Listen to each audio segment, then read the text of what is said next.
ओम अज्ञानं तिमिरन्धस्य ज्ञानाञ्जनशलाकया चक्षुरुन्मीलितं येन तस्मै श्रीगुरवे नमः। गुरवे गौरचन्द्राय राधिकाय तदालये कृष्णाय कृष्णभक्ताय तद्भक्ताय नमो नमः। हरे कृष्ण। सभी भक्तों का हार्दिक अभिनंदन है, स्वागत है।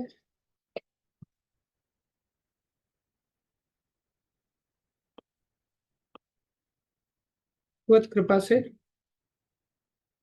हम लोग 12वें अध्याय में चल रहे हैं, जिसको कि 3 भागों में हम समझ सकते हैं। पहला भाग पहले श्लोक से लेकर के 7वें श्लोक तक, जिसमें भगवान श्री कृष्ण से अर्जुन ने प्रश्न किया था। 11वें अध्याय में भगवान को देखने का रास्ता जब उन्होंने भक्ति सुना तो उनके अंदर प्रश्न उठा कि आपके अंदर ही मैंने आपके साकार रूप को भी देखा है, आपके निराकार रूप को भी देखा है, निराकार भी आप ही से प्रकट हुआ है, इसलिए आपके उपासक भी 2 प्रकार के देखे जाते हैं, निराकार उपासक और साकार उपासक। इन दोनों उपासकों में सर्वश्रेष्ठ कौन है? अर्जुन ने जब ये प्रश्न किया तो भगवान ने उसका तुरंत उत्तर दिया, 2 टूक शब्दों में उत्तर दिया। और सबसे पहले भगवान ने यही कह दिया कि जो साकार उपासक हैं वो सर्वश्रेष्ठ भक्त हैं। उसके पश्चात भगवान ने निराकार उपासकों को भी बताया कि वो लोग भी मेरी ही प्राप्ति करते हैं, लेकिन अंततः ते प्राप्नुवन्ति मामेव सर्वभूत हिते रतः। वो मुझे प्राप्त करते हैं, लेकिन ये रास्ता उनके लिए सहज नहीं होता। ये रास्ता उनके लिए क्लेशों से भरा है। क्लेशो अधिकतरस्तेषां अव्यक्त आसक्त चेतसाम् अव्यक्ता ही गतिर दुखम देह वब्धिर अवाप्यते। जैसा कि हमने बताया था, ये सीढ़ी चढ़ने का रास्ता है और कलयुग के जीवों के लिए तो विशेष रूप से और कष्टप्रद है, क्योंकि हम सभी के मन, हम सभी का शारीरिक स्थिति, हम सबकी बौद्धिक स्थिति भगवान के अंतर्गत उतने नहीं लग सकती। कलयुग के लिए बड़ा सरल रास्ता है जिसमें भगवान कृपा करते हैं।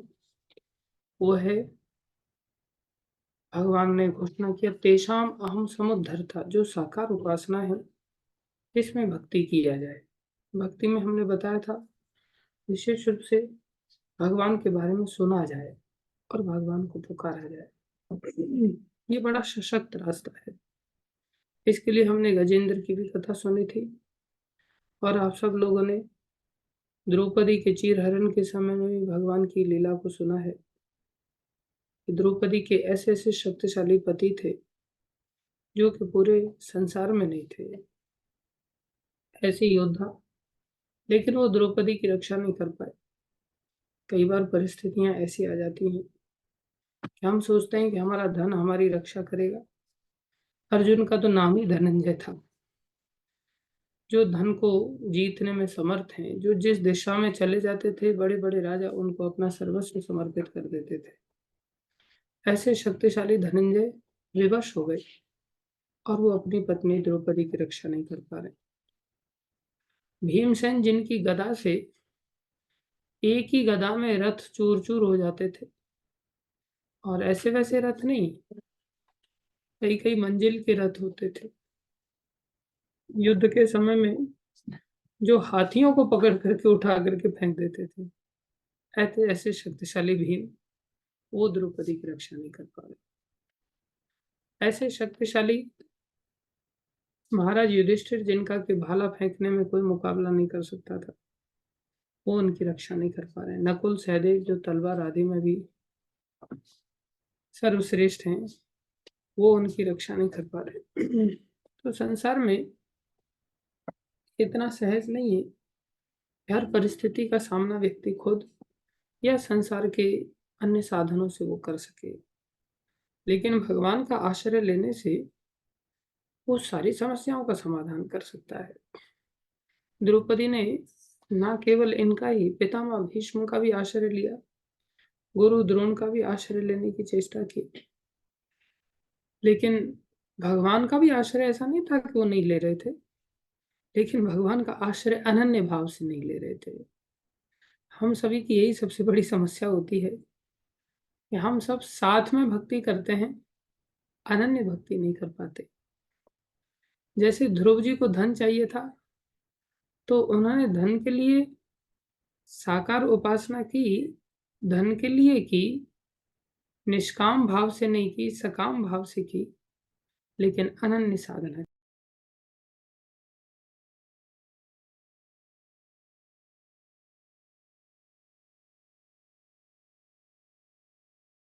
आश्रय लो ना, अनन्य भाव से आश्रय लो। अनन्य भाव से आश्रय ले लोगे तो तुम छोटे से बच्चे की भी इच्छा की पूर्ति भगवान करेगा, क्यों नहीं करेगा? तुम भी तो उन्हीं के हो। इच्छा की पूर्ति उनकी दया है, वो करेंगे। जब उन्होंने अनन्य भाव से, एक छोटे से बच्चे ने भगवान की शरण ली, 6 महीने के अंदर अंदर भगवान ने सारी इच्छाओं की पूर्ति कर दी। आपको क्या लगता है, हम लोग इस भक्ति मार्ग में आते हैं तो क्या हमारे अंदर इच्छाएं नहीं होती? हमारे अंदर भी इच्छाएं होती हैं कि बढ़िया गाड़ी होनी चाहिए, बढ़िया कपड़े होने चाहिए, हाथ में एप्पल की घड़ी होनी चाहिए, पॉकेट में एप्पल का मोबाइल होना चाहिए। कैसे ऐसा कोई कह सकता है कि ऐसी इच्छाएं हैं?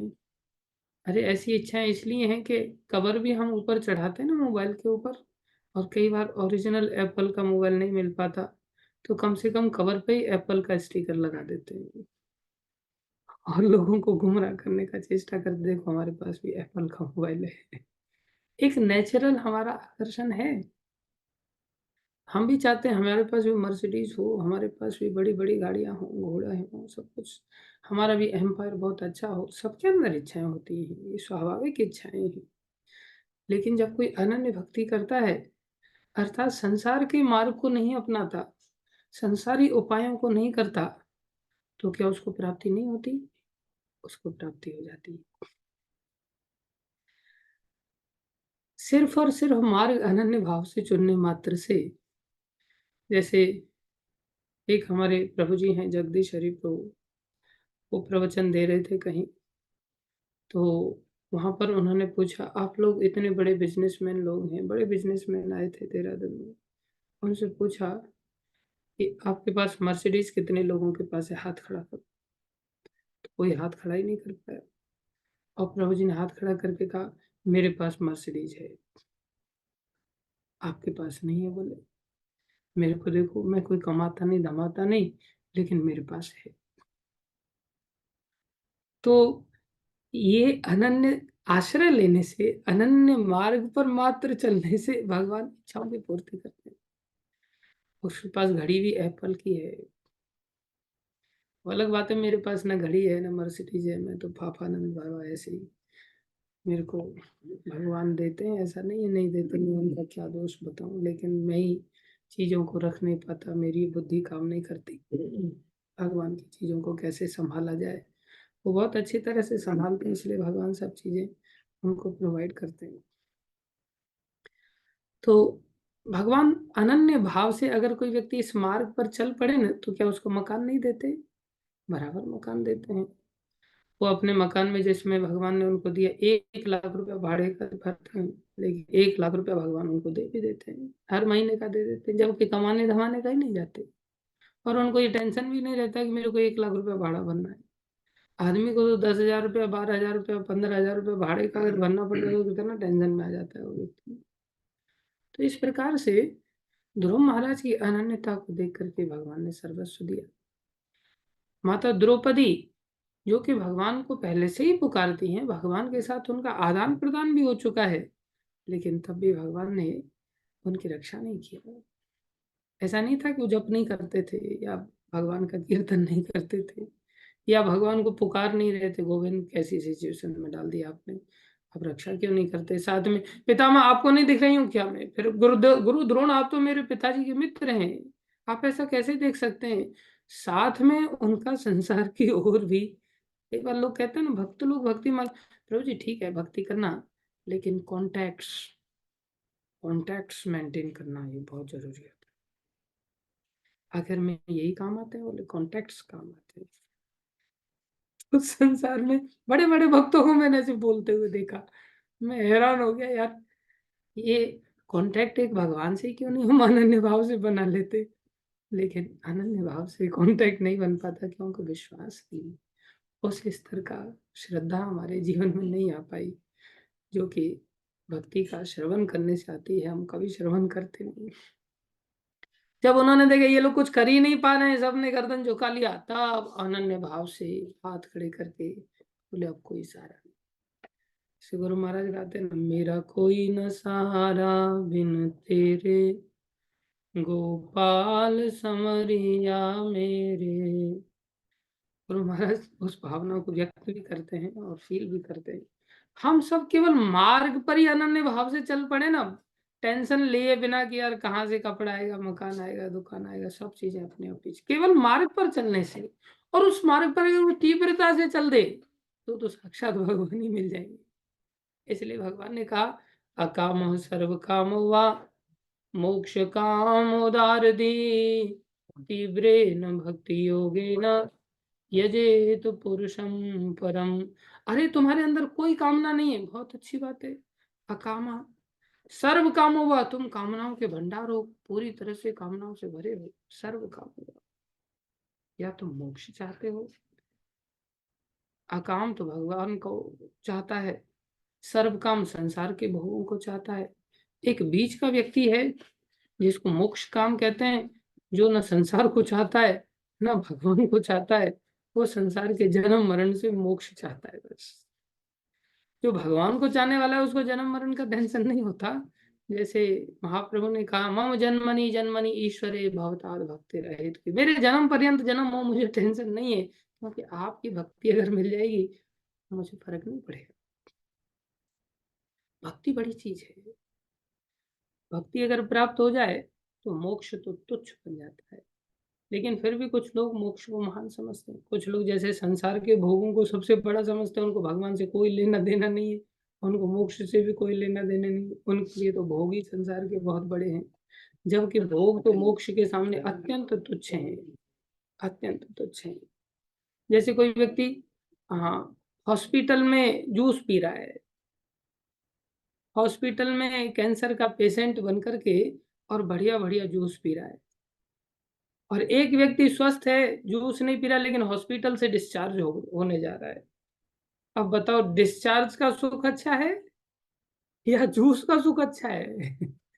एक व्यक्ति सोच रहा, अगर मैं डिस्चार्ज हो गया ना, ये जूस मिलने वाला नहीं है, ये पार्ले जी के बिस्किट मिलने वाले नहीं है, ये पपीता खाने को नहीं मिलेगा, मैं तो डिस्चार्ज हो जाऊंगा यहाँ से, फिर मुझे ये सब चीजें कैसे मिलेंगी, इसके मैं और बीमारी बढ़ा लेता हूँ अपनी।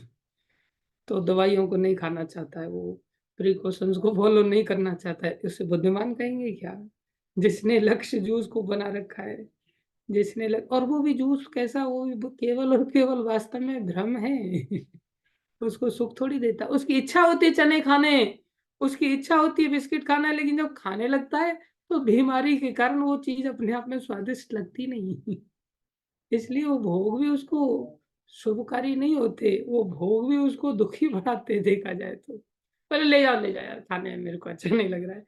ये संसार की दशा है, क्योंकि हम वास्तव में स्वस्थ है ही नहीं। स्वस्थ होते तो भोग अच्छे लगते, भोगों को हम ग्रहण कर सकते थे, लेकिन हम भोगों को ग्रहण करने की सामर्थ्य भी नहीं रखेंगे। वो भोगों को ग्रहण करेंगे तो और हमारी समस्या ग्रसित स्थिति हो जाएगी। लेकिन मूर्ख हैं, जैसे छोटा बच्चा होता है ना, मुझे कब बुखार आएगा, बहुत दिन हो गए, बिना बुखार के घर के लोग बिस्किट खिलाते नहीं है, बिना बुखार के लोग कोई फल ला करके देता नहीं है, बिना बुखार के कोई जूस ला करके देता नहीं। नरसिंह प्रभु हाथ खड़ा करके हमारे कह रहे, बोले मेरे साथ ऐसा हुआ है। बहुतों के साथ ऐसा हुआ होगा, बचपन में हम सबके साथ ऐसा फीलिंग होता था, अब बुखार आएगा, बहुत दिन हो गए। जैसे ही बुखार आ जाते, चलो बेटा ये खाएगा, बेटा वो खाएगा, और जब बेटा खाने लायक हो जाता है तब ये कुत्ता खाएगा।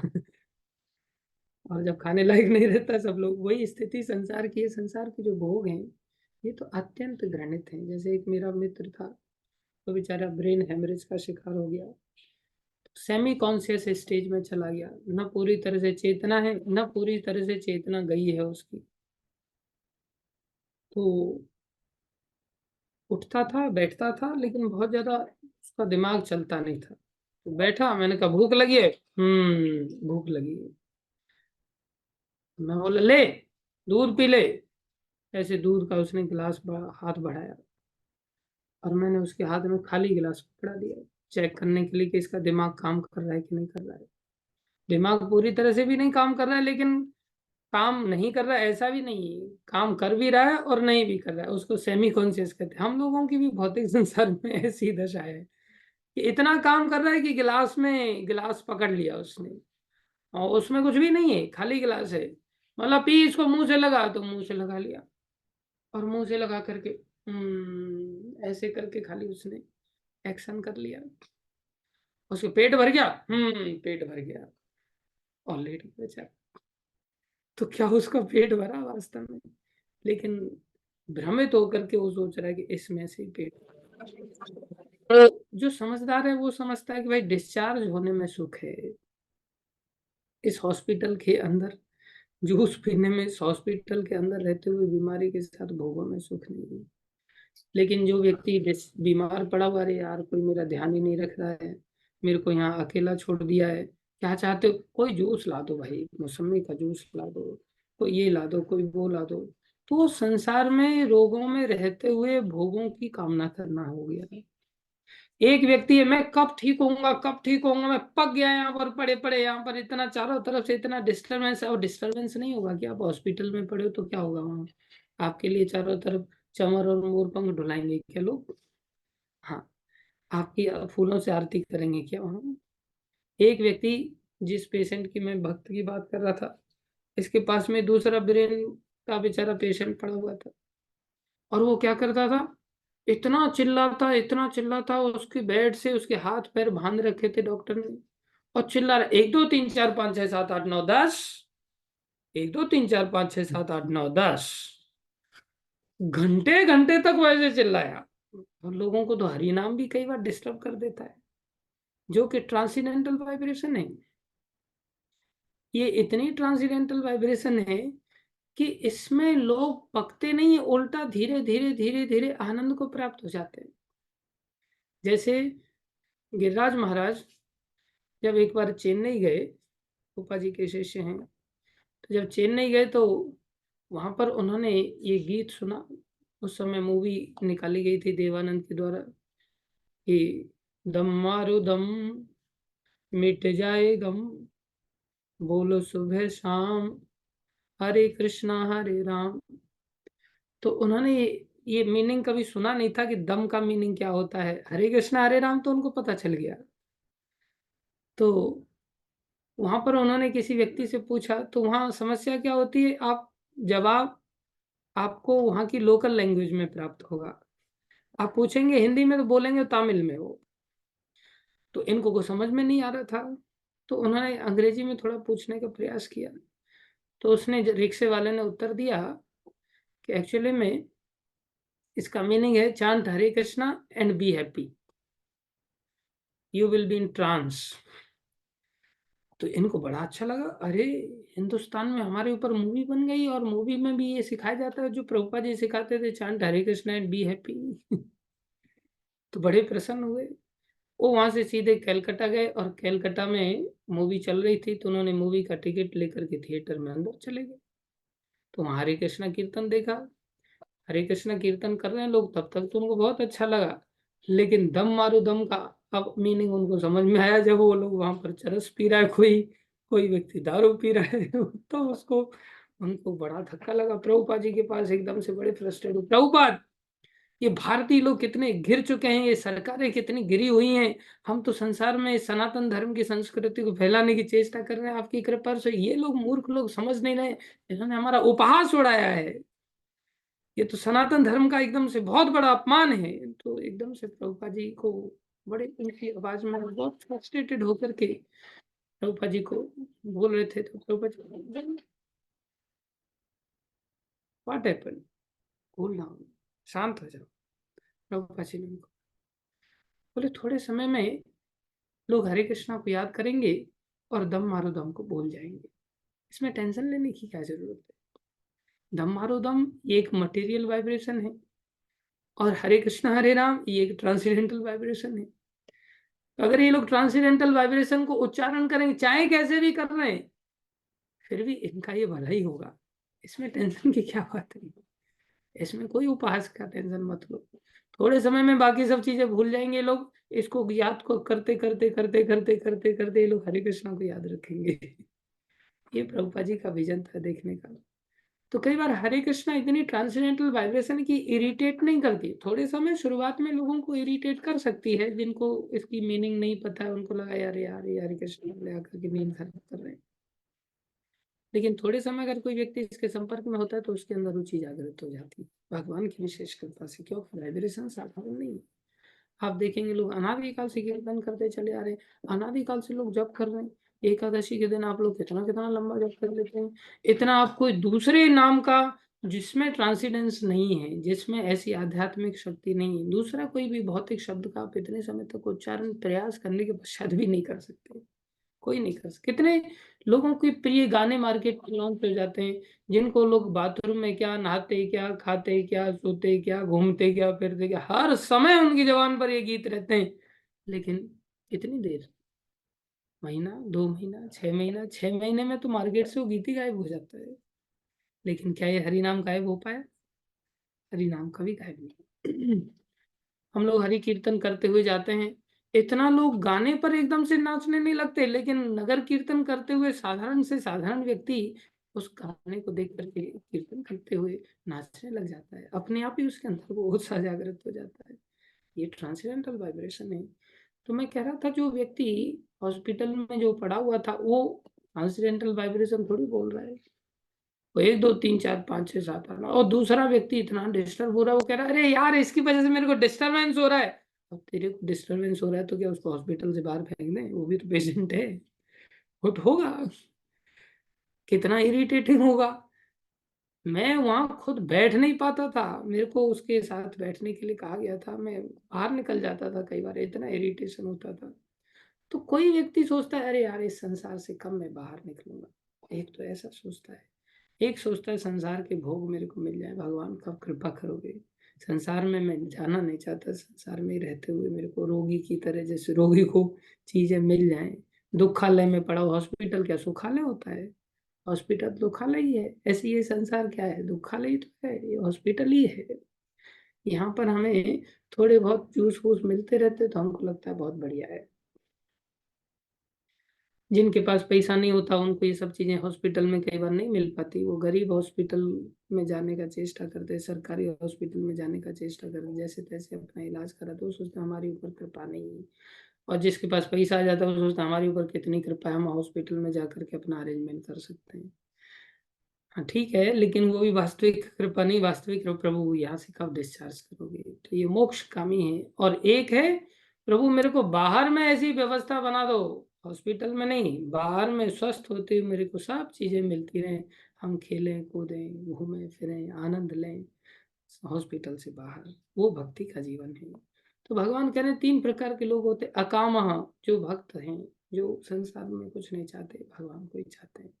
सर्व कामो जो संसार के भोगों को चाहते हैं। मोक्ष काम जो कि मोक्ष चाहते, बीच वाले लोग हैं, हॉस्पिटल से डिस्चार्ज होना चाहते हैं, बाकी उनकी ऊपर की स्तर की अभी कामना नहीं। बोले इन तीनों ही लोगों को क्या करना चाहिए? तीव्रेन भक्ति योगेन। तीनों लोग अगर तीव्र भक्ति कर लेते हैं, तीव्र भक्ति कोई अनन्य भक्ति कहते हैं, अनन्य नैव योगेन माम ध्यायन्त उपासते। बोले तेषाम हम समुद्धरता मृत्यु संसार सागरात, उसके लिए मैं समुद्धरता हूँ, उसका मैं उद्धार कर देता हूँ। ऐसा अनन्य भाव से द्रौपदी ने शरण लिया, अनन्य भाव से ध्रुव जी ने शरण लिया। संसार में हम सभी 4 प्रकार के लोगों को भक्ति करते हुए देखते हैं, जो कि गीता में भी भगवान ने बताया था। आर्त, अर्थार्थी, जिज्ञासु और ज्ञानी। अर्थात ज्ञानी जो जानता है संसार में भगवान के अलावा कुछ नहीं, इसलिए भगवान की शरण लेनी चाहिए। जिज्ञासु जो जानना चाहता है कि सृष्टि चल कैसे रही है, कौन है इसके पीछे, इतना अद्भुत सृष्टि है, सब सिस्टमेटिक चल रहा है।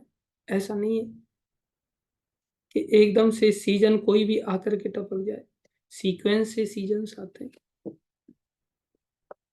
बरसात के बाद ही ठंडी आएंगी, बरसात के बाद गर्मी नहीं आएगी कभी भी।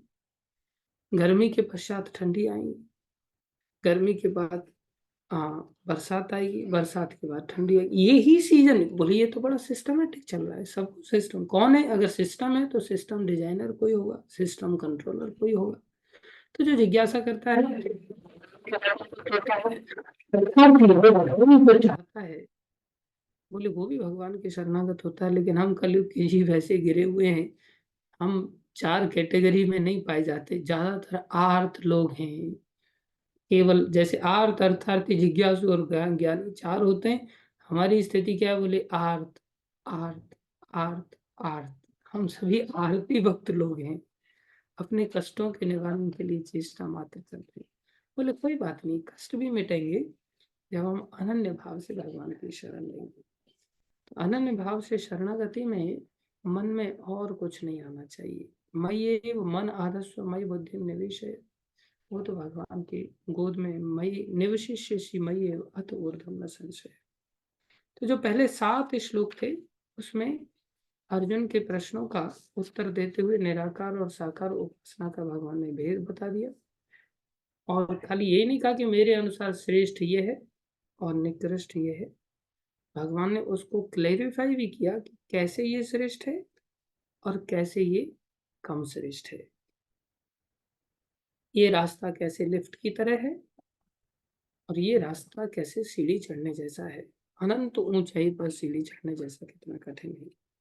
उसके बाद भगवान 8वें श्लोक से लेकर के 12वें श्लोक तक इस रहस्य को प्रकाशित करते हैं, जिसमें कि अगर कोई व्यक्ति ये नहीं कर सकता तो ये करे, ये नहीं कर सकता तो ये करे, ये भी नहीं कर सकता तो ये करे। इस प्रकार से हमने देखा 8वें श्लोक में भगवान ने बताया टॉप मोस्ट लेवल का डिवोटी कौन होता है? जो निरंतर मन में और कुछ ध्यान ही नहीं करता। मई एव मन, मन का काम है ध्यान करना, चिंतन करना, भगवान के अलावा कुछ सोचता ही नहीं है। दूसरा भक्त उसमें बुद्धि भी उसकी भगवान में लगी रहती है। तो मन और बुद्धि जिसकी निरंतर भगवान में लगी रहे, बोले वो तो मेरी गोद में बैठा रहता है। जैसे रघुनाथ दास गोस्वामी का हमने चरित्र बताया था। रघुनाथ दास गोस्वामी एक दोना छाछ पीते थे, बस एक दोना छाछ 24 घंटे में।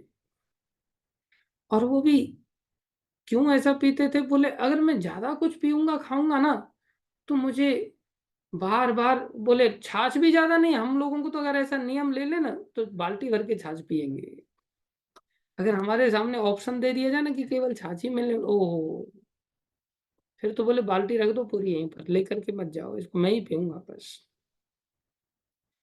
उन्होंने खाना पीना बाकी सब छोड़ दिया, केवल और केवल छाछ ले रहे हैं, वो भी कितना? एक दोना। हम तो हलवा भी एक दोना नहीं लेना चाहते हैं, पूरा पत्तल भर करके हलवा खाना चाहेंगे। वो छाछ को एक दोना पी रहे हैं। बोले क्यों? बोले न दीर्घ शंका जाना पड़ेगा, न लघु शंका जाना पड़ेगा। दीर्घ माने बड़ी शंका जिसमें बड़ा टाइम लगता है, लघु माने छोटी शंका जिसमें थोड़ा टाइम लगता है। बोले अगर मैं छाछ ज्यादा पी लूंगा तो मुझे बार बार बार बार शरीर के लिए लघु शंका जाना पड़ेगा, इसलिए इतनी सी छाछ पीते हैं। 24 घंटे में एक बार कैसे शरीर चलता है? बोले शरीर ऐसे थोड़ी चलता है, शरीर तो गोद में बैठने के कारण चलता है। भगवान की गोद में है वो, निवशिष्य सी मई है वो निरंतर भगवान की गोद में बैठे रहते। अभी एक दिन क्या हुआ, इतनी छाछ पीने पर भी उनका पेट खराब हो गया। हमारे साथ उल्टा होता है, उनके साथ एक दोना छाछ में पेट खराब हो गया। पुराने समय में वैद्यों को बुलाया जाता था, तो ये करीब 400-500 साल पहले की घटना है। तो वैद्य बुलाए गए, तो एक वैद्य आए, उन्होंने नाड़ी देखा। जब नाड़ी देखा तो नाड़ी देख करके कहा इन्होंने कुछ दूध का आइटम ज्यादा खा लिया है। अब सारे शिष्य भड़क गए, दिमाग खराब हो गया है सालों से। बोले पूरे ब्रज में प्रसिद्ध हैं कि मात्र एक दोना छाछ लेते हैं। और दूध का आइटम, पहली बार हम छाछ ले रहे हैं, दूध लेते ही नहीं, और तुम कह रहे हो दूध का आइटम ज्यादा खा लिया। तो बोले ऐसे कैसे, तुम कैसे कैसे वैद्य हो भाई हम। और वो भी अपने आप से नहीं, वो हम चारों तरफ से शिष्य लोग इनको घेरे रहते हैं, ये खा कैसे सकते हैं, खाया ही नहीं इन्होंने कभी, खुद से ही नहीं खाते हैं, हमने आज तक कभी इनको लाके नहीं दिया किसी ने, ऐसे कैसे संभव है। बोले आप मानो मत मानो, नाड़ी तो यही कह रही है भैया, इन्होंने दूध का आइटम कुछ ज्यादा खा लिया। अब तो सब आश्चर्य में। रघुनाथ दास को स्वामी बोले तुम लोग शांत रहो, वैद्य जी ठीक कह रहे हैं। अब उनकी और आंखें फटी फटी रह गई, बाप रे बाप, वैद्य जी ठीक कह रहे। बोले हाँ, राधा रानी ने बोले खीर बनाई थी, और खीर बना करके ठाकुर जी को भोग लगाई थी, और ठाकुर जी ने उसे चखा, राधा रानी ने चखा, और बाद में वो कटोरा पूरा प्रसाद का बोले मेरे हाथ में थमा दिया, और बोले वो खीर इतनी स्वादिष्ट थी कि मैं सारी की सारी खा गया। अब संसारी व्यक्ति इस लीला को कैसे समझ सकता है। अब उनका पेट खराब हो गया। तो बोले पेट खराब, संसारी लोगों के लिए भगवान ने ऐसी लीला किया, क्योंकि कई बार महाप्रसाद ही सही, और महाप्रसाद जब हम लोगों को मिल जाता है तो महाप्रसाद के सामने भी कई बार सारी सीमाओं को तोड़ देते हैं हम लोग, सोचते महाप्रसाद खाने ना। अब वो महाप्रसाद राधा रानी के हाथों से मिला था, अब कैसा दिव्य होगा, पूरा उन्होंने पा लिया, पेट खराब हो गया। तो ये भक्तों की गोद में बैठने का एक उत्तम उदाहरण है कि भगवान भक्तों के साथ किस प्रकार से आदान प्रदान करते हैं, जिनका मन और जिनकी बुद्धि निरंतर भगवान में निवेशित रहती है। भगवान ने फिर ऐसा नहीं कहा कि केवल इस स्तर के ही भक्त मेरी प्राप्ति कर सकते हैं, बाकी सबका दरवाजा बंद। बोले नहीं, बाकी लोगों के लिए भी दरवाजा खुला है।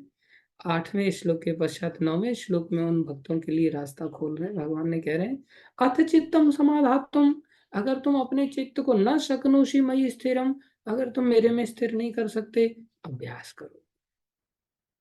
अभ्यास मतलब भक्ति के विधि विधानों का अभ्यास करो, मंगल आरती करो, 16 माला जप करो, गीता पढ़ो, भागवत की क्लास सुनो, दिन में भगवान का श्रृंगार करो, भगवान की अर्चन करो, वंदनम करो, दास्यम करो, साख्यम करो, आत्मनिवेदनम कर दो। इस प्रकार से जो अभ्यास करने की विधि विधान है तुम उसको करना सीखो, जिसमें कि हम भक्त लोग आते हैं, जिसमें मंदिर में रह करके हम सभी अभ्यास करने की रात दिन चेष्टा करते हैं। 10वें श्लोक बोले कोई अभ्यास नहीं कर सकता। 10वें श्लोक में भगवान ने कहा अभ्यास से अपनी असमर्थोसी, अभ्यास नहीं कर सकते तो मेरे लिए काम करो। मेरे लिए काम करना मतलब आपको अकाउंटिंग आता है तो आप सुबह से लेकर के शाम तक अकाउंटिंग करो भगवान के लिए। आपको सिलाई आता है तो भगवान के लिए, भगवान के भक्तों के लिए ड्रेसेस बनाओ, सिलाई का काम करो। आपको पेंटिंग आता है, भगवान के मंदिर को बढ़िया तरह से पेंटिंग करो। आपको कंस्ट्रक्शन का काम आता है, मंदिर के प्रोजेक्ट पर सुबह से लेकर के शाम तक कंस्ट्रक्शन का कार्य देखो। आपको डॉक्टरी करना आता है, आप भक्तों का इलाज करो, लेकिन किस तरह से, मद अर्थम, मेरे लिए ही करो, उसमें से कुछ अपने लिए बेनिफिट मत सोच लेना। मेरे लिए काम करो।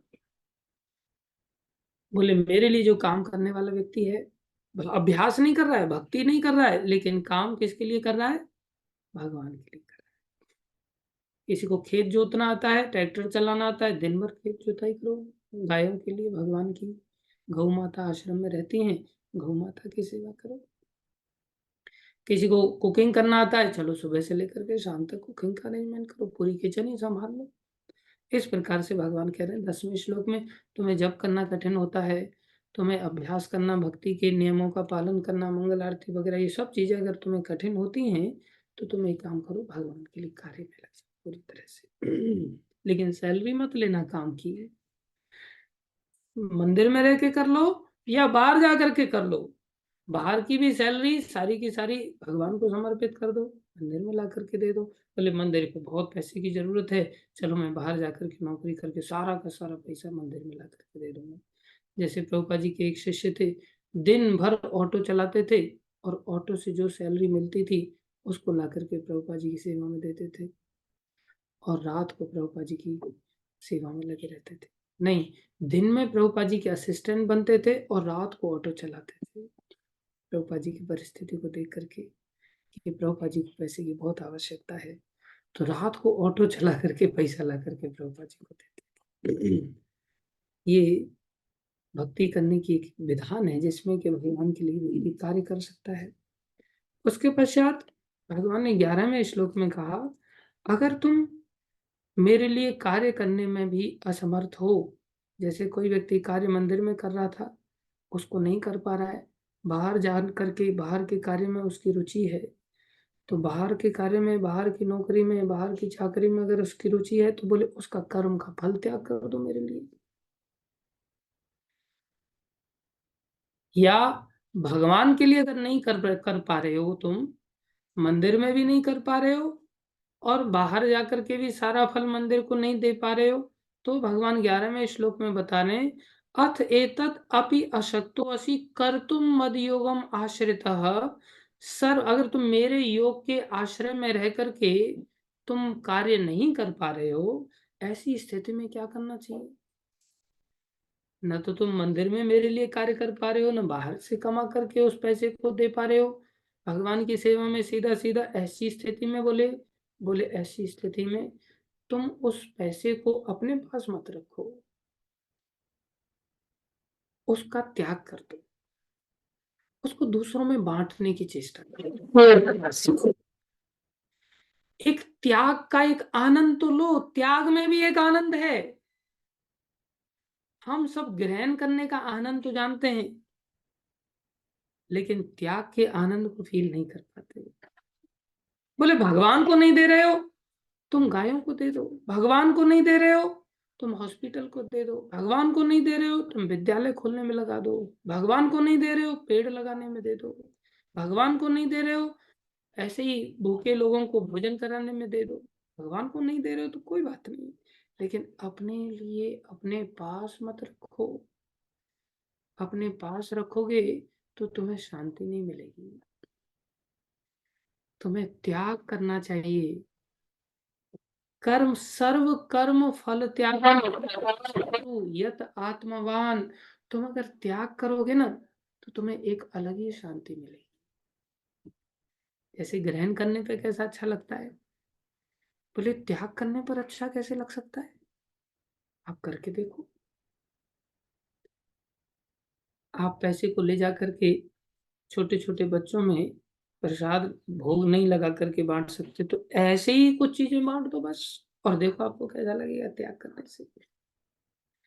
अरे थोड़ा सा अटपटा एग्जाम्पल है लेकिन बड़ा सा ठीक एग्जाम्पल है।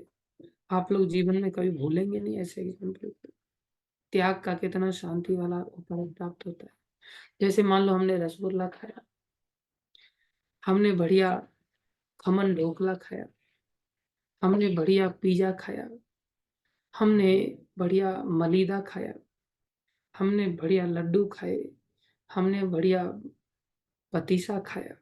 सब जगह की अलग अलग चीजें हैं, सब बढ़िया बढ़िया हमने खाया, कितना अच्छा लगता है।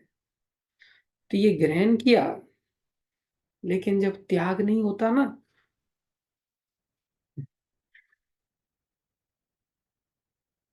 तब ग्रहण करना बहुत आफत आता है। और सामने व्यक्ति रसगुल्ला लेकर के खड़ा है और आप त्याग नहीं कर पा रहे, जाकर के पूरा ब्लॉक कर दिया है पिज्जा ने, जाकर के सारा सिस्टम ऐसा बेस था पिज्जा का कि उसको हमने चबा के खाया नहीं था, पूरा सिस्टम ही ब्लॉक कर दिया। ऐसी स्थिति में रसगुल्ला सामने खड़ा है, आपको शांति मिलेगी?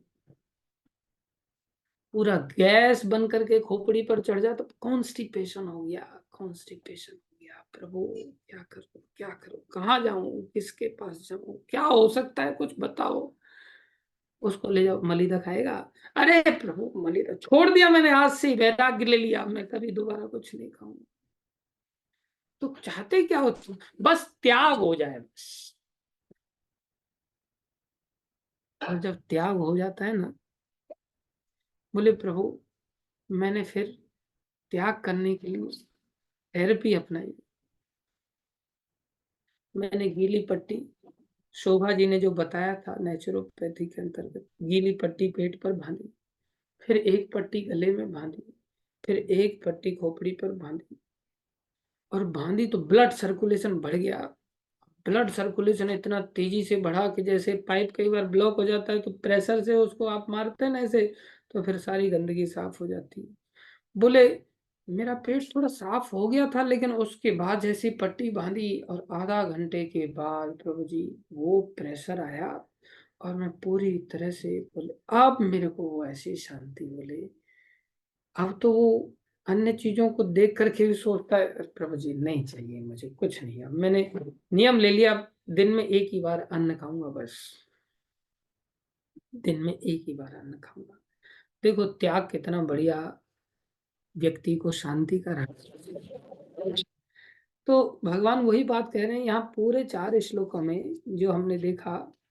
9वें श्लोक में भी भगवान ने यही बात बताया, तुम भोगी मत बनो, सकामी मत बनो, निष्काम बनो, त्याग करना सीखो। उसमें भी भगवान के लिए कार्य बताया 8वें श्लोक में। 9वें में भी भगवान ने बोला अभ्यास करो, भगवान की सेवा करो। 10वें में भी भगवान ने बोला मेरे लिए काम करो। और 11वें में भी भगवान कह रहे हैं तुम मेरे लिए नहीं भी कर सकते तो भी त्यागी बनो। त्याग की जो शांति है ना, वो भोगों की शांति से कहीं श्रेष्ठ है। इससे तुम्हें बड़ा आत्मस्थित होने का, प्राप्त होने का तुम्हें फल मिलेगा। अब 12वां जो श्लोक है, यह बड़ा विशेष श्लोक है। भगवान यहाँ क्या कह रहे हैं, श्रेयो ही ज्ञानम अभ्यासात ज्ञानात् ध्यानम विशिष्यते, ध्यानात् कर्म फल त्यागात् त्यागा शांतिम अनंतरम। यदि तुम यह अभ्यास नहीं कर सकते, देखो अभ्यास नहीं कर सकते तो भगवान कह रहे हैं अब ज्ञान के अनुशीलन में लग जाओ। और क्या कह रहे हैं, लेकिन ज्ञान से श्रेष्ठ ध्यान है, और ध्यान से भी श्रेष्ठ है कर्म फलों का त्याग। और ये श्लोक बड़ा ट्रिकी है। इस श्लोक को विशेष रूप से सब लोग थोड़ा सा फोकस होकर के इसे समझने की चेष्टा करो। हमने क्या देखा कि भगवान की गोद वाला जो जीवन था, जिसमें कि मन का काम था ध्यान करना भगवान का, भगवान की वैसा ध्यान नहीं जो ध्यानी लोग करते हैं, जो निराकार वाले करते हैं, वो ध्यान की बात नहीं हो रही है। ध्यान मतलब मन में भगवान श्री कृष्ण की लीलाएं, भगवान श्री कृष्ण का गुण, भगवान का रूप, भगवान का नाम रूप गुण लीला धाम जन, निरंतर ध्यान में यही अगर बने रहें, बोले ये व्यक्ति भगवान की गोद में बैठा रहता, ये सर्वश्रेष्ठ व्यक्ति है। लेकिन यहाँ भगवान ने क्या घोषणा किया, अगर आप अनुवाद को पढ़ेंगे तो यहाँ वर्णन कर रहे हैं, बोले लेकिन ज्ञान से श्रेष्ठ ध्यान है, ठीक है, ज्ञान से श्रेष्ठ ध्यान था, हमने योगा लेडर में भी देखा था, ज्ञान योगी फिर ध्यान योगी फिर भक्ति योगी। अब आगे कह रहे हैं लेकिन ध्यान से भी श्रेष्ठ है कर्म फलों का त्याग। और कर्म फलों का त्याग तो यहाँ अगर देखें हम 8वें श्लोक से लेकर के फिर 9वां श्लोक आया जिसमें अभ्यास था, फिर अभ्यास से नीचे आए तो उसमें भगवान के लिए कार्य किया गया, फिर उससे और नीचे आए तो ये तो नीचे वाला स्तर है। इससे ऊंचा नीचे की ओर जा रहे हैं हम, देखा जाए तो कर्म फल का त्याग तो नीचे की ओर ले जाने वाला स्तर है, निम्न स्तर है, ये निम्न स्तर का व्यक्ति है। लेकिन भगवान यहाँ पर क्या कह रहे हैं, बोले ध्यानात कर्म फल त्याग, ध्यान से श्रेष्ठ कर्म के फल का त्याग है। बोले ऐसे कैसे कह दिया, पहले श्लोकों में तो इस बात को नीचे की ओर ले जाने वाली बात बताया, और इस श्लोक में बोले ध्यान से भी बड़ा बता दिया। मई एव मन आदत तो मई बुद्धि निवेश है, उससे भी मन से भी निरंतर जो ध्यान भगवान का किया उससे भी श्रेष्ठ, बोले कर्मों के फलों के त्याग की बात कह दी। ऐसा क्यों कहा, ऐसा इसलिए कहा, थोड़ा सा इसको समझना होगा। ये श्रेष्ठ कैसे है, जैसे आपके पास कोई जो व्यक्ति आया, आप उससे पूछेंगे भैया कितना माला आप जप करते हो, तो वो कहेगा 16 माला। और एक दूसरा व्यक्ति आया, आप उससे पूछेंगे आप कितना माला जप करते हैं, बोले मैं 2 माला जप करता हूँ या मैं 4 माला जप करता हूँ। आपकी नजर में कौन व्यक्ति श्रेष्ठ होगा, किसको हम श्रेष्ठ मानेंगे? दोनों को आप पिछले 1 साल से जानते हैं, और 1 साल से आपने एक व्यक्ति को प्रचार किया है और वो व्यक्ति 16 माला तक पहुंच गया है, और एक व्यक्ति अभी अभी आपके संपर्क में आया है और उसने 4 माला चालू किया है। या 1 साल से आपने उसको भी प्रचार किया है लेकिन वो 4 माला तक ही पहुंच पाया है, और एक व्यक्ति 1 साल के अंतर्गत 16 माला तक चला गया है। हम किस व्यक्ति को श्रेष्ठ मानेंगे? महेश चौधरी जी,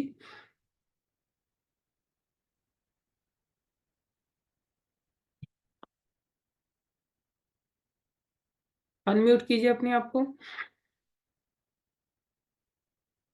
फर्स्ट इंप्रेशन तो हमें यही लगता है कि 16 माला वाला ही श्रेष्ठ है। हाँ, 16 माला वाला श्रेष्ठ है, और है भी श्रेष्ठ, लगता है नहीं हम्म। श्रेष्ठ है, क्योंकि हम्म। 1 साल में वो 16 तक चला गया, और हम्म। वो 1 साल में 4 चला गया।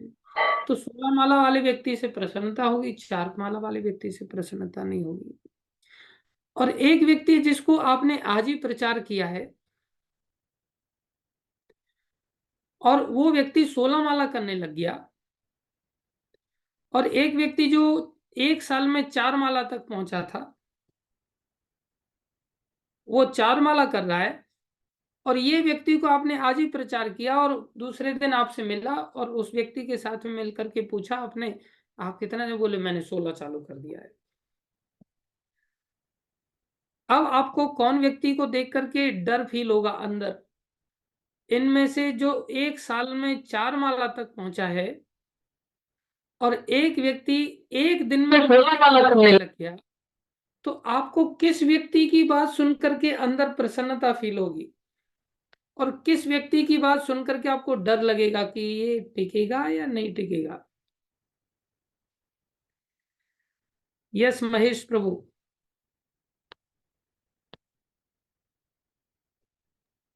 प्रभु जी। अनम्यूट कीजिए। जी।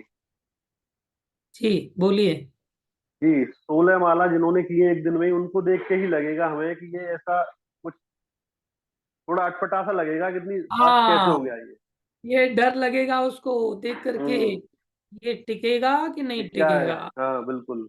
उसको लेकर के ऐसा एबनॉर्मल मन सी में लगे, आ जाएगा, एबनॉर्मल फास्ट टू लगेगा कम कुछ। और फास्ट टू गो। ये बोले बड़े बड़ी तेजी से आ गया है, लगता है इसी तेजी की स्पीड के साथ ही भाग भी जाएगा। और ऐसा देखने में आता है प्राय। आप सब लोग मेरी इस बात को समझ रहे होंगे। तो ये अच्छा बात है कि हाँ, 4 माला से बोले 16 माला वाला श्रेष्ठ है, लेकिन यहाँ आप दोनों लोगों को जो एनालाइज करेंगे, तो उस स्थिति में आपको 4 माला वाला श्रेष्ठ नजर आएगा, 16 माला वाला श्रेष्ठ नहीं नजर आएगा। 16 माला वाले को देख करके अंदर डर लगेगा, कुछ गड़बड़ है। ये लगता है आश्रम में फुल टाइम घुसने के लिए ये ऐसा नाटक कर रहा है। हाँ, कुछ तो गड़बड़ है। जैसे कई बार कोई माता जी किसी भक्त को बोले, प्रभु जी आपको पता है, बोले क्या, मैं 64 माला जप करती हूँ। तो डर लग जाएगा, जरूर ये शादी करना चाहती है, 64 माला जप कर रही है। अन्यथा 64 माला का प्रताप ही इतना ज्यादा होता है कि 64 माला वाला व्यक्ति तो बोलेगा थोड़ी कि मैं 64 माला जप करता हूँ। 64 माला वाले के अंदर तो इतनी विनम्रता आ जाएगी, प्रभु जी मैंने 64 माला चालू किया है, और जुड़े जुड़े अभी मात्र 6 महीने हुए हैं, लेकिन 64 माला का इतना स्टैंडर्ड ऊंचा बढ़ गया।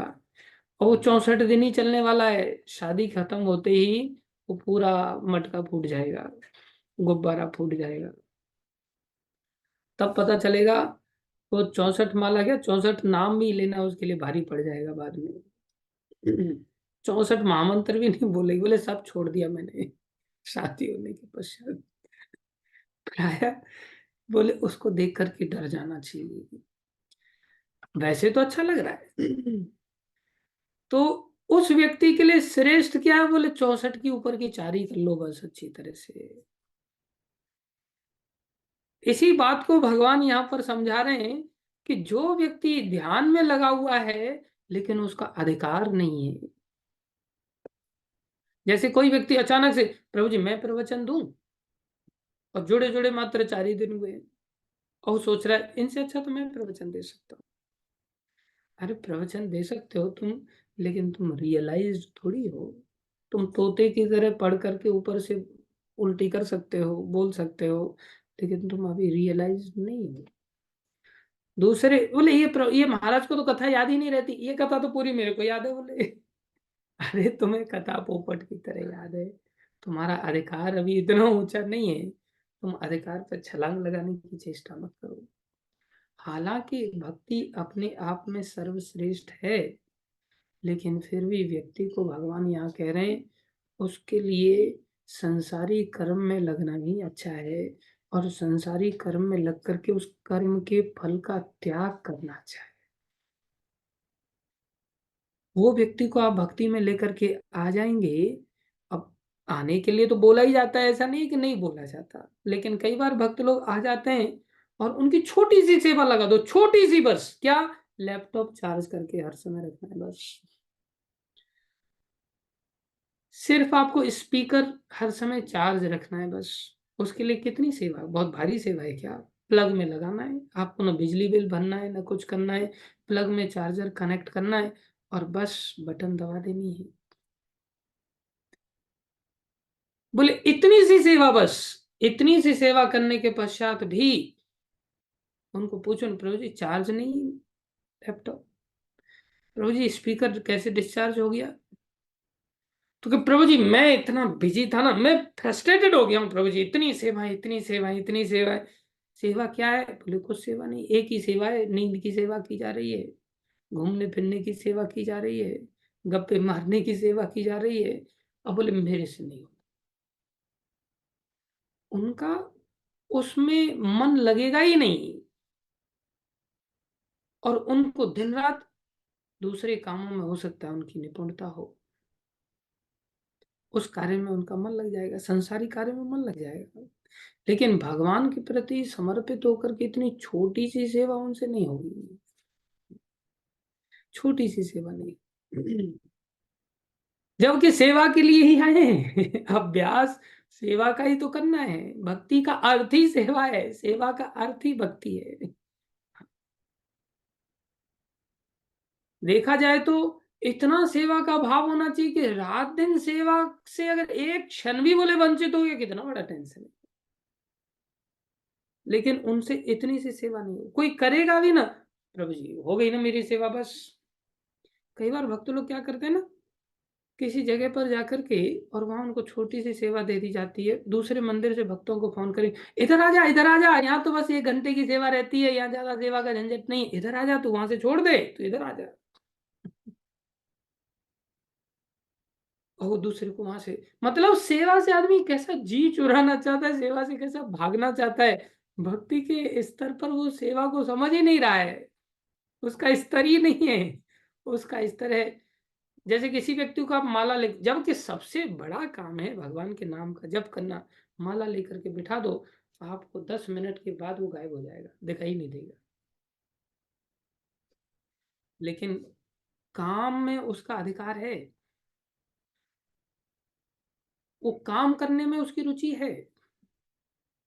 आप उसको काम दे दो बस, काम में सुबह से लेकर के शाम तक संसारी कोई काम दे दो, संसारी काम में लगा रहेगा।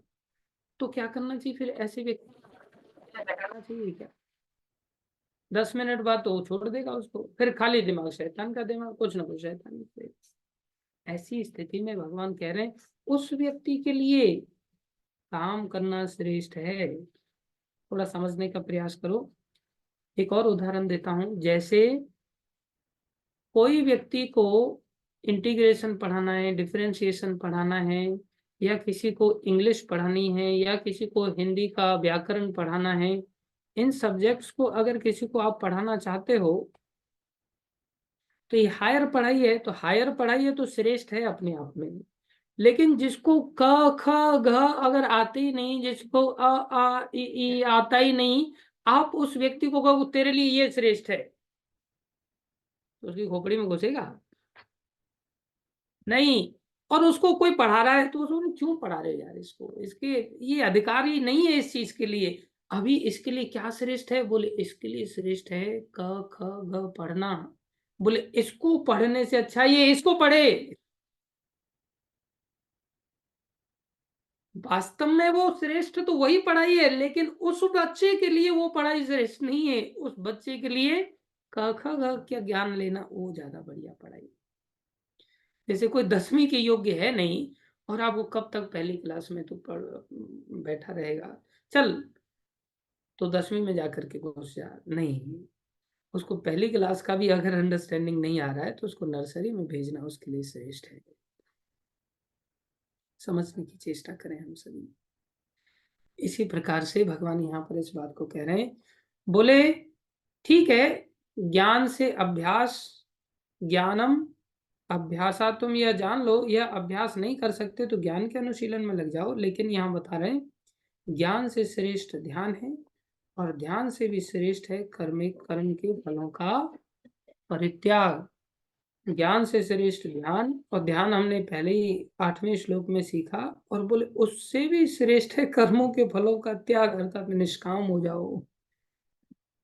काम करो लेकिन फलों का त्याग कर दो। अर्थात चारों के चारों लेवल पर 12वें श्लोक तक भगवान ने आखिर में यही बताया कि तुम भोगी तो मत बनो, कम से कम तुम कर्मों के फलों का त्याग करना सीखो। इसलिए इसे श्रेष्ठ बताया। कर्मों का फल त्याग बड़ा श्रेष्ठ नहीं है, श्रेष्ठ तो भगवान का नाम ही है। श्रेष्ठ तो भगवान की भक्ति के प्रत्येक अंग है, नवदा भक्ति का प्रत्येक अंग है। उसमें तो कर्म होता ही नहीं, वो तो कर्म भगवान के लिए डायरेक्ट डायरेक्ट किया जाता है। यहाँ तो कर्मों के फल त्याग के लिए बोला जा रहा है। संसारी दृष्टि से बोले तुम काम कर रहे हो कोई भी, उसको अपने पास फल को मत रखो, तब तक बोले इससे क्या होगा?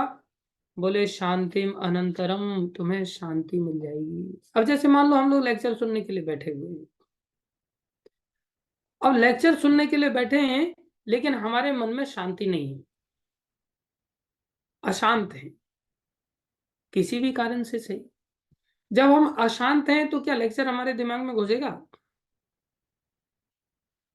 हम जब करने के लिए बैठे हैं और मन अशांत है, यार घर में चोरी हो गई और मैं वहां होता तो ये चोरी नहीं होती, मेरे दादाजी का एक्सीडेंट हो गया, मैं यहाँ मंदिर में क्यों आ गया, मैं वहां होता तो दादाजी के साथ चलता, मैं उनको बाएं हाथ पर चलाता, मैं उनकी रक्षा नहीं कर पाया, उनकी टांग टूट गई। और बैठ कर के यहाँ जब कर रहे हैं, मन कैसा है? अशांत है। भागवत पढ़ने के लिए जा रहे हैं, भागवत पढ़ रहे हैं, सोच रहे हैं यार मेरे पास कोई पैसे की कमी थोड़ी थी, घर वाले भी इतना पैसा छोड़ करके गए थे, और मैं यहाँ भागवत पढ़ने के लिए मेरे को यहाँ बिठा दिया गया है। लेकिन काश पत्नी भी मेरी पास होती, अब पत्नी को पालने के लिए मेरे पास पैसे की कमी थोड़ी थी, घर वालों का तो पैसा था ही, मेरे को कौन सी नौकरी करनी थी। दूसरा एक ऑफर भी तो आया था, पत्नी जॉब कर रही थी, उसके पैसे से ही घर चल जाता। और यहाँ व्यक्ति भागवत पढ़ रहा है, मन अशांत है, दिमाग उधर लगा हुआ है उस व्यक्ति का, पैसे का सोर्स उसको पता है, दिमाग में है। इस प्रकार से उसका कोई भी क्रिया क्या उसको कंटिन्यू कर पाएगा? अशांत मन से उत्तर मिलेगा, नहीं कर पाएगा। लेकिन जब उसने कर्म के फल का त्याग कर दिया तो यहाँ पर वर्णन कर उससे उसको शांति मिलेगी। तो पहले शांत होना चाहिए या पहले अन्य कार्यों में लग जाएं? बिना शांति के तो कथा भी नहीं समझ में आएगी। बिना शांति कुछ, उस स्थिति में शांत होना श्रेष्ठ है। कोई कहे हाँ मैं तो ओम शांति में चला जाता हूँ, शांति श्रेष्ठ है। भक्ति में तो बड़े झमेले हैं भैया, यहाँ भक्ति में तो फुर्सत ही नहीं है, यहाँ तो घर से भी ज्यादा प्रपंच है, संसार से भी ज्यादा प्रपंच है। इधर भागो इधर भागो। बहुत सारे लोग हमें कहते हैं आप साधु बन करके भी आपको माया ने घेर लिया है। इतना तो आपके पिताजी भी माया में लिप्त नहीं थे जितने आप लिप्त हैं। आप तो पूरे देश में भ्रमण करते रहते, भागते रहते, आपको चैन ही नहीं। आपके बाप को भी चैन नहीं था, आपको भी चैन नहीं। तो ऐसा लगता है ये भक्ति मार्ग थोड़ी है उन लोगों की दृष्टि में। वो लोग सोचते हैं इससे श्रेष्ठ है शाम। वो क्या कहते हैं, आप तो भगवान का खा रहे हैं, आप तो दूसरों के ऊपर जीवन जी रहे हैं। अरे अपनी कमाई का खाओ, आपको भगवान ने हाथ दिए हैं, अपनी कमाई का खाओ। इससे श्रेष्ठ भिखमंगे बन करके, भिखारी बन करके ऐसे खाने से श्रेष्ठ है अपनी कमाई का खाना। उन लोगों की नजर में वो श्रेष्ठ है। हाँ, वो कब श्रेष्ठ है, जब हम मंदिर में बैठ के खा रहे हो और मंदिर में हम संसारी लोगों से भी ज्यादा काम कर रहे हो, तो बोले फिर वो कैसे निकृष्ट हो सकता है। अब भगवान के लिए रात दिन काम कर रहा व्यक्ति, फुर्सत है ही नहीं भगवान को छोड़ करके जाने की। जैसे कुत्ता सुबह से लेकर के शाम तक दरवाजे पर रखवाली कर रहा है, तो खाने के लिए क्या पड़ोसी के यहाँ जाएगा। पड़ोसी के यहाँ जा रहा है तो वो भी वफादार नहीं है। वो दरवाजे पे ही बैठ करके कि मालिक टुकड़ा दे देगा तो मैं यही खाऊंगा, मैं यहां से हिलूंगा नहीं। बोले उसका टुकड़ा खाना भी वफादारी है। इसलिए मंदिर का भक्त अगर किसी को फोन करके बोलता है मैं आपके यहाँ खाने के लिए आ रहा हूं, मतलब वफादार नहीं है, वफादार नहीं है। उसको तो अपने मंदिर में ही खाना चाहिए, मंदिर में ही भोग लगाना चाहिए। कोई बुला रहा है, रात दिन पीछे पड़ा है, आप आओ ना, आप आओ ना, आप आओ ना, हमारा कल्याण करो, आप आते क्यों नहीं है। हाँ तब चले जाओ। ये नहीं, अरे यार कोई बुला क्यों नहीं रहा है मेरे को, अपने घर में इनविटेशन क्यों नहीं दे रहा है मेरे को खाने के लिए। ये टेंशन नहीं होना चाहिए। चलो आज का इनविटेशन हो गया, कल का इनविटेशन हो गया, अभी परसों का नहीं सेटिंग हो पा रहा है, चलो परसों का कहीं सेटिंग करते हैं। हाँ माता जी हरे कृष्णा। मैं उधर परसों का प्लान बना रहा हूँ, आप लोग किधर हैं। अच्छा हम भी इधर ही हैं। प्रभु जी आइए ना, मतलब आपने खुद बोला उनको एक प्रकार से, और फिर प्रभु जी आइए ना। अर्थात हर दिन बढ़िया बढ़िया खाने को मिलेगा, क्योंकि हम जा रहे हैं और जाकर पूरा हर जिसके यहाँ जिसके यहाँ जिसके यहाँ, और ऐसे शेड्यूल बना करके पहुंच गए और दे ठूंसने लगे, एकदम लपेटने लगे, पूरा एकदम गोवर्धन पूजा एक प्रकार से करने लगे अपने पेट की। अच्छा, अरे बुला भी रहा है कोई, पहुंच भी जाओ तो एकदम से हवड़ हवड़ करके एकदम टूट मत पड़ो। ऐसा नहीं कि भुक्कड़ की तरह दिखाओ कि हमें कुछ मिलता ही नहीं भगवान के धाम में, भगवान के दरबार में, यहाँ आज मिला है इसलिए एकदम से। हाँ सरिता काला माता जी बढ़िया पराठे बनाने के लिए आटा गूंद रहे हैं, एकदम से बोले आज बोले पराठे, और इतना खाने लगे पूरा आटा ही खत्म। हम छोटे बच्चे थे तो हमारी छोटी दादी के घर पे पहुंच गए हमारे पिताजी लोग, उनको चाची कहते थे क्योंकि उनकी चाची लगते थे वो। हम भी उनको चाची कहते थे, बच्चे लोग पूरे बड़े परिवार में जो बड़े लोग कहते वैसा ही सीख जाते हैं। खेलते खेलते चले गए चाची के घर पे, चाची कहते बेटा रोटी खाओगे। तो हम लगे, भूख तो लगी थी, खेलते खेलते बच्चों को तो खैर कई बार भूख लग जाती है, तो हम तो खेलते खेलते पहुंच गए। अब गर्मा गर्म रोटी वो घी के साथ देने लग गई, साथ में चटनी वगैरह थी। अब तो हम खाते गए खाते गए खाते गए, इतना खाया इतना खाया, दो तीन बच्चों ने पूरा आटा ही खत्म कर दिया।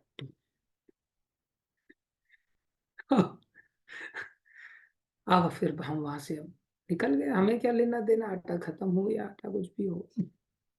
लेकिन लेकिन उन्होंने बताया आटा खत्म कर दिया। कई बार भक्त लोग भी एकदम भिड़ जाते हैं, और फिर बाद में वहां से मैसेज आता है भक्तों की डाइट बड़ी अच्छी होती है। वो बेचारे ज्यादा कुछ तो नहीं बोल पाते, इसी तरह से इतना ही बोल, आपस में बोलते हैं, वो घूमते घामते फिर बाहर निकल के बात आ जाती है, भक्तों की डाइट बड़ी अच्छी होती है। अरे भैया 4 बजे से उठ जाते हैं, कूदते फांदते हैं, तो डाइट तो अच्छी होगी। लेकिन भक्तों को ये वहां नहीं दिखाना चाहिए, अन्यथा वो दोबारा बुलाएगा ही नहीं, बेचारा सोचेगा कि ये तो आटा खत्म करने वाले लोग हैं भैया, टेंशन वाला हिसाब किताब है। तो भक्तों को बोले दोष तब लगता है जब भगवान की वफादारी को छोड़ करके, भगवान के आश्रय को छोड़ करके इधर उधर भटकते हैं, तो खाएंगे किधर, फिर वो भगवान के टुकड़े पर पले। इसलिए वो श्रेष्ठ भक्त होते हैं। लेकिन संसारी व्यक्ति से, संसारी व्यक्ति क्या सोचता है, ये देखो भगवान के ऊपर पेट पाल रहे हैं। हाँ, काम नहीं कर रहे हो और भगवान के ऊपर ही मात्र खा रहे हो, वो ज्यादा खतरनाक है। खाने में एकदम लाइन लगा दे रहे हो और काम करने में बस मैं बैटरी चार्ज करूंगा बस स्पीकर की, और कुछ नहीं होगा मेरे से। और उसमें भी प्रभु जी आज मैं बहुत टेंशन, तबीयत खराब थी मेरी, पता नहीं सर दर्द बहुत ज्यादा हो रहा था। कोई दर्द नहीं तो सिर दर्द, जिसका थर्मामीटर ही नहीं है कि क्या हो रहा है क्या नहीं हो रहा है। सिर दर्द बहुत हो रहा था, इसलिए मेरे से नहीं हो पाया। आप ये सेवा किसी और को दे दो, मेरे को जब मन करेगा तब मैं करूंगा, नहीं तो मेरे बस की बात नहीं है। आप बोलो तो मैं चला जाता हूँ। ऐसे व्यक्ति को हाथ जोड़ के बोलना चाहिए, भैया तुम चले जाओ, कृपा करके चले जाओ, तुम्हारे लिए काम करना ही संसार में श्रेष्ठ है। तुम वहां लात खाओगे ना, तुम्हारे लिए लात खाने से ही तुम सुधरोगे। तुम सीधा भगवान का हरे कृष्ण महामंत्र का जप नहीं कर सकते, जो महामंत्र इतना सामर्थ्यशाली है कि केवल हरे कृष्णा भी नहीं बोला, केवल हरे बोल दिया, इसमें भी आपके अनंत जन्मों के पाप नष्ट हो जाते हैं। ये इतना शक्ति, लेकिन उसको समझ नहीं आएगी। इसलिए हर व्यक्ति को पकड़ पकड़ करके ब्रह्मचारी नहीं बनाया जा सकता। हर व्यक्ति को पूरी तरह से बोले तू बैठ जप कर, तू जप कर, तू भागवत पढ़, तू कथा सुन, अरे नहीं सुन रहा है तो उसको भेज दो संसार, संसारी कार्य करेगा। सुन करके नहीं सीख पा रहा है, उसका वो स्तर नहीं है। प्रयास सबके लिए किया जा सकता है, लेकिन हर व्यक्ति उस स्तर का नहीं होता। इसलिए भगवान ने ये कहा, यहाँ ये कहा छेड़ो मत, किसी की श्रद्धा को एकदम से इतना मत खींच दो कि वो बेचारी रबड़ी टूट जाए, और एकदम से उसको छोड़। फिर बोले फिर प्रचार क्यों किया जाए, उसके लिए तो वही श्रेष्ठ बता रहे हैं। बोले नहीं, रबर का काम खाली ऐसे पड़े रहना भी नहीं है, रबर का काम है उसको खींचो और नोट पर चढ़ा दो, उसको कीमती बना दो। इसलिए रबर को इतना भी मत खींचो कि बार बार नोटों के ऊपर एक दुल्लर चढ़ा दिया, तिल्लर तिल्लर चढ़ा दिया, चौलर बनाने लग गया उसको, तो टूट ही जाएगी बेचारी फिर किसी काम की नहीं रहेगी। इसलिए जो समझदार भक्त लोग होते हैं वो लकीर के फकीर नहीं होते। वो ये नहीं सोचते कि जो भक्त बन गया, ब्रह्मचारी बन गया, साधु बन गया, यही श्रेष्ठ है, बाकी सब गए गुजरे, नहीं। उस एंगल से वो व्यक्ति के लिए वो काम श्रेष्ठ है, इसलिए वो उसमें श्रेष्ठ है, उसके लिए वो श्रेष्ठ है। इसलिए हर स्तर पर धीरे धीरे धीरे धीरे व्यक्ति का सम्मान करना चाहिए, क्यों भगवान ने कहा है उसके लिए वो श्रेष्ठ है, उसके लिए वो श्रेष्ठ है, तो आप उसका सम्मान क्यों नहीं करते। हमारे जीवन में क्या देखने में आता है, जो व्यक्ति ने पूरी तरह से त्याग तपस्या अपना लिया, बोले उसी को हम सम्मान देते हैं। नहीं, भगवान कह रहे हैं उसके लिए भी रास्ता हमारे पास है। एक घोर संसारी व्यक्ति, हालांकि प्रचार करने से गिरा हुआ व्यक्ति भी सीधा उठ सकता है। जैसे मृगरारी था, उसको तड़पाने में बहुत मजा आता था। नारद जी पहुंच गए, तुम क्यों इनको अधमरा छोड़ दे, देखो ना कितना मजा आ रहा है, कितना आनंद आ रहा है, एकदम हंस रहा है, प्रसन्न हो रहा है। इतना गिरा हुआ व्यक्ति एकदम से नाम का रुचि पा लिया उसने। नारद जी जैसे वैष्णवों की दया से संगति का ऐसा प्रताप, एकदम से ऊपर उठ गया। एकदम से भक्ति इतनी दयामयी है कि किसी भी स्तर के व्यक्ति को ऊपर उठा सकती है। लेकिन अगर कोई व्यक्ति इतना ज्यादा डल हेडेड है कि वो उस प्रोसेस को नहीं प्राप्त कर पा रहा है जो सीधा लिफ्ट की तरह उठा करके ले जाए, वो सीढ़ी दर सीढ़ी उठना चाहता है, वो आपका सीधा भजन को नहीं अपना रहा है, उसको संसार में जाने दो, जूते खाने दो, लात खाने दो, तब वो वापस आएगा, तब और अच्छी तरह से सेवा करेगा। उसका क्रम ही वो है, वो नहीं समझ पा रहा है तो उसको उस क्रम से आने दो। उस क्रम से आ रहा है तो भी उसका सम्मान करो, चलो बढ़िया बात है। ऐसा नहीं मैं तेरे से बात ही नहीं करूंगा, तू छोड़ के चला गया ना मंदिर, अब मैं तेरा मुंह भी नहीं देखना चाहता, भाई ये तो बहुत गिरा हुआ व्यक्ति है, ये तो नरक में ही जा रहा है अब सीधा, नहीं भाई, उसको उसी के रास्ते में थोड़ा सा समझाने की चेष्टा करो। कोई व्यक्ति है नहीं इतना कर सकता, उसकी रुचि नहीं है नाम जप करने में, लेकिन दुकान चलाने में एक्सपर्ट है, तो उसको मंदिर में दुकान डाल करके दे दो एक। वो सुबह से शाम तक अकाउंटिंग करेगा, सुबह से शाम तक चीजों को रख रखाव करेगा, चीजों का व्यवस्था करेगा, वो भी क्या है उसकी सेवा है, क्या दिक्कत है उसमें, उससे धीरे धीरे वो आगे जाएगा। एक दिन ऐसा है कि रात दिन भजन में लग जाएगा। इसलिए ये मार्ग में ये चार बातें विशेष रूप से 12वें श्लोक तक भगवान ने बताया कि इस एंगल से देखा जाए तो कर्म फल का त्याग ध्यानी व्यक्ति से श्रेष्ठ है। ऐसा भूल नहीं कर बैठे हम। लेकिन चारों के चारों 8 से लेकर के 12वें तक, 8, 9, 10, 11, 12, ये जो 5 श्लोक हैं, इन 5 श्लोकों में व्यक्ति को भोगी नहीं होना चाहिए, त्यागी बनना पड़ेगा। तभी भगवान का दरबार खुला हुआ है, भक्ति में वो प्रवेश कर जाएगा। उसके पश्चात वो बाकी संसार में विकर्म ही विकर्म करेगा। अगर कोई व्यक्ति यहाँ तक नहीं पहुंच पा रहा है तो फिर वो विकर्म के रास्ते पर अपनाएगा, संसार में वो चला जाए।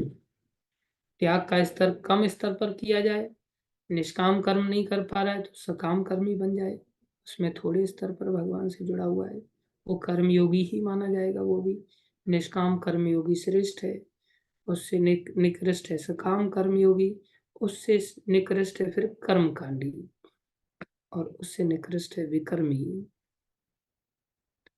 तो आशा करता हूँ कि आप लोगों को ये सारी बातें समझ में आ गई होंगी। और ये 5 श्लोक, इसके पश्चात 13 से लेकर के 20वें श्लोक तक भक्तों के गुणों के बारे में बताया जा रहा है कि भक्त कैसे होते हैं, कौन लोग भगवान को प्यारे होते हैं। कई बार हम सभी भगवान के प्यारा बनना चाहते हैं, हम सब चाहते हैं कि भगवान हमें आई लव यू बोलेंगे। तो भगवान हमें आई लव यू कब बोलेंगे, उसके लिए हमें भगवान का पसंदीदा बनना पड़ेगा। हर व्यक्ति हर किसी को थोड़ी ना जबरदस्ती आई लव यू बोल सकता है, उसके पसंद का कुछ तो उसमें दिखाई देता है, तभी तो वो उसको प्रेम करेगा। तो हम भगवान के प्यारे कैसे बन सकते हैं, बोले 10 से लेकर के 20 श्लोक तक कुछ ऐसी क्वालिटीज हैं जिनको कि भक्त जब विकसित कर लेता है तो बोले भगवान उसको प्रीति कहते हैं। भगवान ये बड़ा प्यारा है मेरे को, ये बड़ा प्यारा है मेरे को, ये बड़ा प्यारा है। हम कहें हम भगवान के प्यारे हैं, ये बढ़िया बात नहीं है, ये तो जबरदस्ती वाली बात हो गई, वन साइडेड लव हो गया। हमें सामने वाले व्यक्ति का प्यारा बनना है। भगवान का ये मेरा प्यारा है, बोले हाँ, तब माना जाएगा कि हम भगवान के प्यारे हैं। उसके लिए 13 से 20 श्लोक हैं जिसमें भगवान बता रहे हैं कौन कौन मुझे प्यारा है। और हम अपने अंदर झांक करके देख ले ये क्वालिटीज हमारे अंदर है क्या, तब हम कहेंगे कि हाँ हम भगवान के प्यारे हैं। इनको हम कल चर्चा करेंगे और कल ही हम इस चैप्टर को फिर एंड भी करेंगे। थोड़ा सा सबसे शॉर्टेस्ट चैप्टर है देखा जाए, मात्र 20 श्लोक हैं, लेकिन बड़े पावरफुल और रहस्यमय श्लोक है। सीधा भक्ति योग का सार है इसमें, बीच बीच के जो 6 अध्याय हैं उनका सार है। हमने इसको अच्छी तरह से समझना है और जीवन में धारण करना। Thank you, thank you, thank you very much. आज हम कोई प्रश्न नहीं ले पाएंगे, ऑलरेडी काफी समय हो गया है। धन्यवाद सभी भक्तों का। जिनके भी प्रश्न है वो सब नोट डाउन कर लेना, कल के दिन हम लोग प्रश्न ले लेंगे। जितने सारे प्रश्न होंगे हम सारे प्रश्न कल के दिन लेंगे, ठीक है। हरे कृष्णा।